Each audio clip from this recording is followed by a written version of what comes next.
আজকে বছরের ঠিক প্রথম দিন। আপনাদেরকে 2026-এর প্রথম দিনে অনেক অনেক বেশি শুভেচ্ছা এবং কি অভিনন্দন। যদিও এর কোনো মানে হয় না, একটা বছর শুরু মাত্র।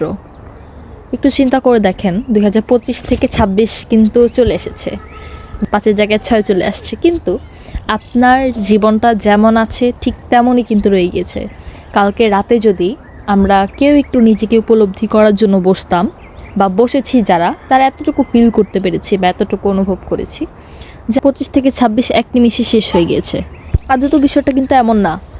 আমাদের 25 থেকে 26 আসার মাঝে আপনি যদি প্রতিটা স্পেসিফিক দিনের কথা চিন্তা করেন, আপনার 25-এর এমন কিছু দিন ছিল যেগুলো আপনার মনে হয়েছে যে আসলে এই দিনগুলো কেন যাচ্ছে না, আমার এই কষ্টের দিনগুলো কেন যাচ্ছে না, এরকম মনে হতে পারে বা হয়েছে আপনাদের। সময় চলে গেছে, কিন্তু আপনি মানুষটা কিন্তু পরিবর্তন হয়ে যান নাই, বা আপনার জীবনটা কিন্তু পরিবর্তন হয়ে যায়নি।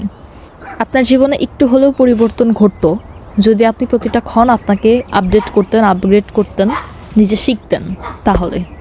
তাই পরবর্তী শুধু নতুন বছর নয়, এক নতুন আমিকে আমরা দেখতে পারবো যদি লার্ন অ্যান্ড এক্সিকিউশন করতে পারি।